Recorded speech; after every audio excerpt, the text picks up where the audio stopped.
Hola, soy John Luna, estudiante del programa de Tecnología en Radiología e Imágenes Diagnósticas de la Universidad Nacional Abierta y Distancia, UNAD. En el día de hoy vamos a hablar acerca de las proyecciones que se hacen para el cráneo. Vamos a realizar la proyección póstero-anterior de cráneo. El paciente debe estar perpendicular al plano medio de la placa, el plano sagital medio, perpendicular al plano medio de la placa.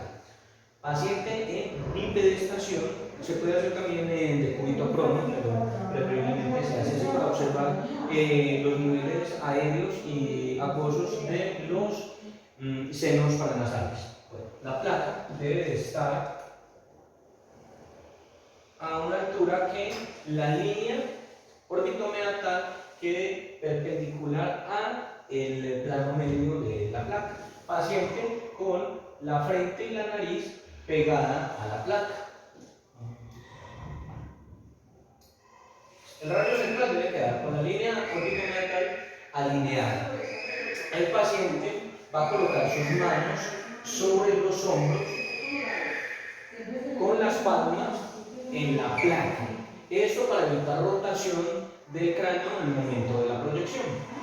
El rayo central va a estar a 1 metro de distancia, aproximadamente son entre 70 y 80 centímetros o 1 metro de distancia del paciente. Vamos a utilizar un chasis 10×12. Rayo central. El rayo central va a incidir en el ilion y va a emerger en el nacio.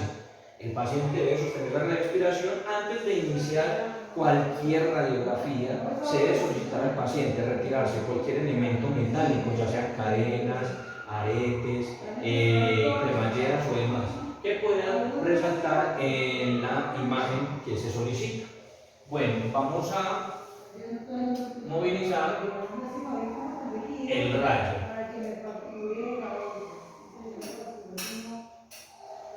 El rayo no debe tener ninguna angulación, el rayo va a ir perpendicular a la placa. La colimación se debe ver la totalidad del cráneo y no sobrepasar los parámetros laterales. Entonces, colimamos.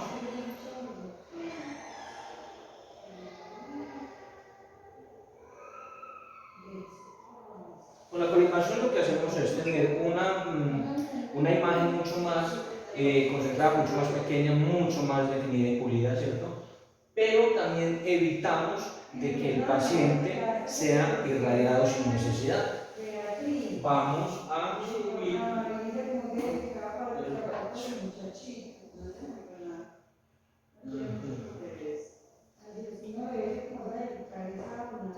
Listo. Esta es la proyección de póstero anterior de cráneo.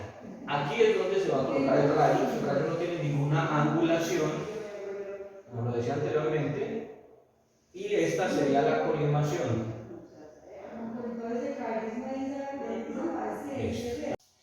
La proyección póstero anterior de cráneo, ¿qué vamos a observar? Principalmente vamos a observar el hueso frontal en toda su totalidad. También se va a observar parte de la sutura sagital y vamos a observar aquí en el hueso frontal se observarían lo que son los senos frontales, el arco superciliar y la apófisis cigomática de la unión del hueso frontal con el hueso cigomático. Se observaría la crista Galli, se observarían los techos orbitales, también se pueden observar las alas mayores del esfenoides. Se observa en los senos maxilares, se observan los huesos cigomáticos, se observa la totalidad de la mandíbula, incluyendo el ángulo mandibular. También se observa el hueso, en el hueso cigomático se va a observar el arco cigomático y vamos a observar el hueso etmoides. Continuamos con la proyección lateral de cráneo. La posición del paciente debe estar en bipedestación, también se puede hacer decúbito prono, sobre la mesa. En esta ocasión, el paciente se va a colocar y de frente al chasis o la placa, lo que vamos a rotar es el cráneo en su totalidad. La mano debe quedar al lado de la placa, la palma de la mano, sobre la placa. ¿Con qué fin? Que no haya rotación nuevamente. Vamos a subir un poquito la placa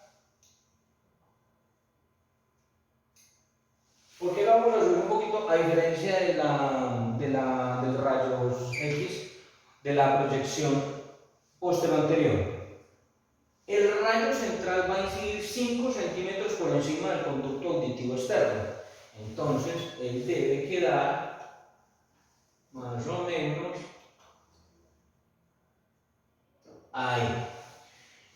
Va a incidir 5 centímetros por encima del conducto auditivo externo, y salir posterior a la misma altura. Esta proyección, el paciente, igual que en todas las anteriores, va a sostener la respiración, va a solicitarse que se retire cualquier objeto material que pueda interferir en la placa. La colimación, deben observarse huesos propios de la nariz, no se debe acortar, y obviamente se va a observar la totalidad del cráneo. En la proyección lateral de cráneo, ¿qué vamos a observar? Se va a observar el hueso frontal, el parietal, temporal, occipital. O sea, se observarían todos los huesos del cráneo. Se va a observar la mandíbula, es donde se puede observar el ángulo mandibular y la apófisis condilar. Se observa la articulación temporomandibular, como también se observan los senos frontales, etmoidales, esfenoidales y maxilares. Se observan los huesos propios de la nariz, como también se observan la articulación lambdoidea y coronal. Eso sería lo que se observa en esta proyección. Estas proyecciones se toman, como decía anteriormente, en un chasis 10×12. ¿Por qué motivo se puede mandar una proyección? Se puede mandar por una posible fractura, porque el paciente presente un dolor. Esa sería la proyección lateral. A continuación vamos a realizar la proyección TAM-AP de cráneo.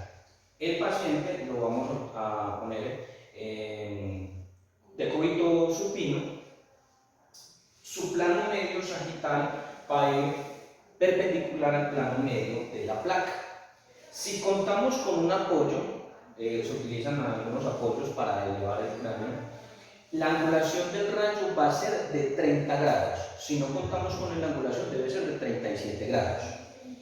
El rayo va a incidir directamente en 5 centímetros por encima de la glabela.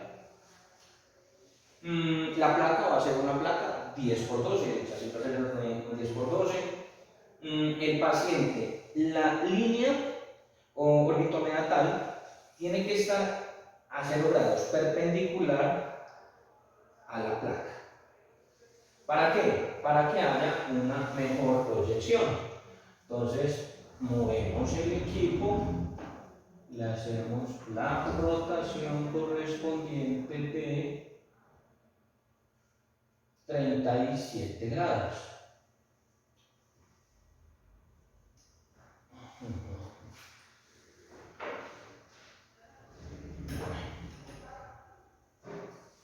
No olvidemos la colimación. Recordemos que esto es para evitar el excesivo de radiación.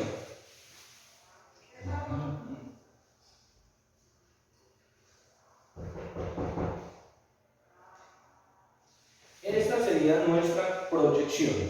Debe incidir 5 centímetros por encima de la glabela y el paciente va a conservar siempre esta posición mientras se hace. Los brazos tienen que ir extendidos lateralmente al cuerpo. En la proyección TAM-AP, el paciente va a estar decúbito supino. El rayo va a incidir 5 centímetros por encima de la glabela. En este caso, ¿qué vamos a observar? Se observa con claridad el agujero magno. Dentro de su agujero magno va a estar ubicada la silla turca.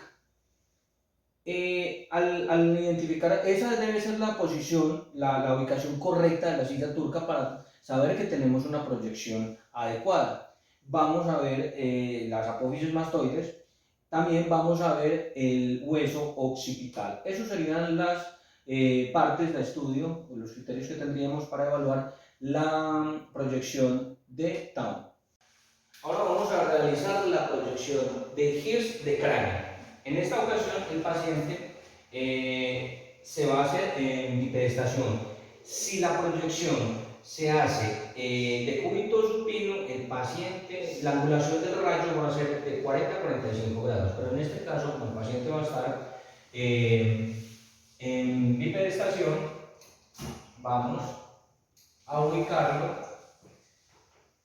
La base del cráneo, en este caso el vértex, va a apoyarse contra la placa en esta posición. ¿De acuerdo? Esta va a ser la posición del paciente, plano sagital medio perpendicular a la placa. El rayo va a incidir en un punto equidistante entre los dos ángulos mandibulares. El chasis vamos a utilizar un 10×12. Vamos a distancia 1 metro. Esta proyección se toma a una distancia de 1 metro. La colimación, recordemos, esta sería la colimación. Rayo central incide en un punto equidistante entre los dos ángulos mandibulares, emerge por el vértex y esta sería la proyección de Hirsch. En la proyección de Hirsch podemos observar, recordemos que el cráneo en esta posición va a encontrar su vértex pegado contra la placa y el rayo central va a incidir en un punto equidistante entre los dos ángulos mandibulares. En esta proyección que vamos a observar, el agujero magno con claridad, el techo de la cavidad cerebral completa. Se va a observar los ángulos mandibulares, la apófisis coronoides, los arcos cigomáticos. Vamos a observar también los senos esfenoidales. Se va a observar también en esta proyección el tabique nasal. Eso sería para la proyección de Hirsch, de cráneo. A continuación vamos a hacer la proyección lateral de silla turca. Paciente debe estar con su lado opuesto contra la planta, la palma de la mano contraria al lado del estudio, pegada contra la placa. El rayo central va a incidir 2 centímetros por delante y 2 centímetros por encima del conducto auditivo externo. El paciente va a tener posición de bipedestación y esta sería la posición del rayo central. Rayo central a metro de distancia, kilovoltaje 70-80, la placa debe ser 10×12. Esta sería la posición de lateral de silla turca. En la proyección lateral de silla turca, ¿qué vamos a encontrar? Vamos a encontrar la lámina cuadrilátera, la silla turca, las alas mayores y las alas menores del esfenoides. Y vamos a encontrar las clinoides anteriores y posteriores. Esa es la imagen que vamos a encontrar en la proyección lateral de silla turca. Vamos a realizar la proyección de Schuller de apófisis mastoides. El paciente va a estar en bipedestación, vamos a girar la cabeza para que el rayo ingrese en la parte detrás del conducto auditivo externo. La placa va a incidir. La angulación del rayo depende del cráneo de la persona, si es un homocéfalo o no. Esta angulación va de 20, 40 y 35 grados. La angulación del rayo, vamos a hacer la angulación de 40 grados.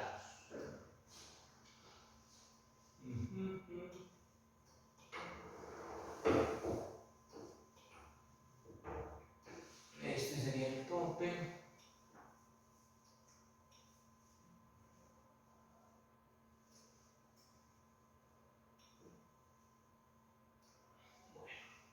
Se Esta sería la angulación, recordemos la colimación.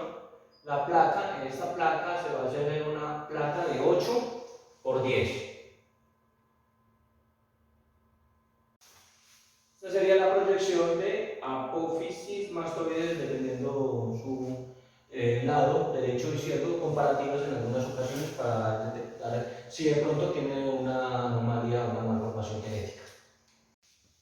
En la proyección de Schüller de mastoides vamos a observar la mastoides, obviamente, también vamos a observar el cóndilo mandibular, la porción petrosa del temporal, que son unidas por la articulación temporomandibular. También vamos a observar el conducto auditivo interno y externo. Esas son las partes que observaríamos en la proyección de Schüller de mastoides.